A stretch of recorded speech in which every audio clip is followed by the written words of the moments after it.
പൂർവ്വപിതാവായ ഇസഹാക്ക് ഫിലിസ്ത്യരുടെ നാട്ടിൽ പറക്കുന്ന കാലത്ത് ഫിലിസ്ത്യർ അസൂയ കാരണം അദ്ദേഹത്തെ അവിടുന്ന് പുറത്താക്കി.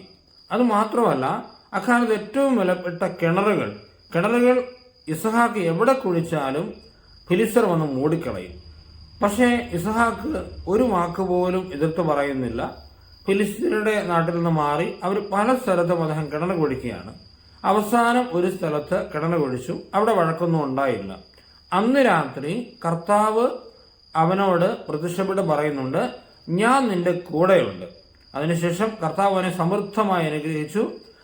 അതിന് കുറച്ച് നാളുകൾക്ക് ശേഷം ഇവരുടെ ഇസഹാക്കിനെ പുറത്താക്കിയ ഫിലിസ്ത്യരുടെ രാജാവും പ്രമുഖന്മാരുമൊക്കെ ഇസഹാക്കിനടുത്ത് വന്നിട്ട് ഇസഹാക്കിനോട് പറയുന്നുണ്ട്, ദൈവമായ കർത്താവ് നിന്റെ കൂടെ ഉണ്ടെന്ന് ഞങ്ങൾക്ക് വ്യക്തമായിരിക്കുന്നു. ദൈവം പറഞ്ഞ അതേ കാര്യം ഇസഹാക്കിനോട് വീണ്ടും ശത്രുക്കൾ വന്ന് പറയുകയാണ്, ദൈവം നിന്റെ കൂടെയുണ്ട്. ഇവിടെ സംഭവിച്ചൊരു കാര്യം, ഒരു വാക്ക് പോലും ഇസഹാക്ക് വഴക്കുണ്ടാക്കാൻ പോയില്ലെന്നുള്ളതാണ്. ജീവിതത്തിൽ ഒരു അനീതി ഉണ്ടാകുമ്പോൾ, ഒരു പ്രശ്നമുണ്ടാകുമ്പോൾ, ഒരു തിരിച്ചടി മറ്റുള്ളവരുടെ ഭാഗത്തുണ്ടാകുമ്പോൾ തിരിച്ചൊന്നും പറയാതെ, ബഹളമുണ്ടാക്കാൻ പോകാതെ കർത്താവിൽ മാത്രം ആശ്രയിച്ചാൽ ഉറപ്പാണ് കർത്താവ് നമ്മുടെ കൂടെ ഉണ്ടാകും. ഒരു സംശയവുമില്ല. അത് മാത്രമല്ല, നമ്മളെ എഴുതിത്തള്ളിയവരൊക്കെ നമ്മുടെ അടുത്ത് വരുവാൻ ദൈവം ഇടവരുത്തും. കാരണം വേറെ ഒന്നും ചെയ്തിട്ടില്ല, അവരെ എതിർത്തിട്ടുമല്ല, ഈശോയെ മാത്രം കൂട്ടുപിടിച്ചാൽ മാത്രം മതി.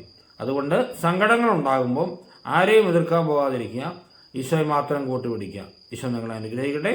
നമ്മുടെ കർത്താവ് ഈശോ മിശിഹായുടെ കൃപയും പിതാവായ ദൈവത്തിന്റെ സ്നേഹവും പരിശുദ്ധാത്മാവിന്റെ സഹവാസവും നമ്മെല്ലാവരും കൂടെ ഇന്നും എപ്പോഴും ഉണ്ടായിരിക്കട്ടെ, ഇപ്പോഴും എപ്പോഴും എന്നേക്കും. ആമേൻ.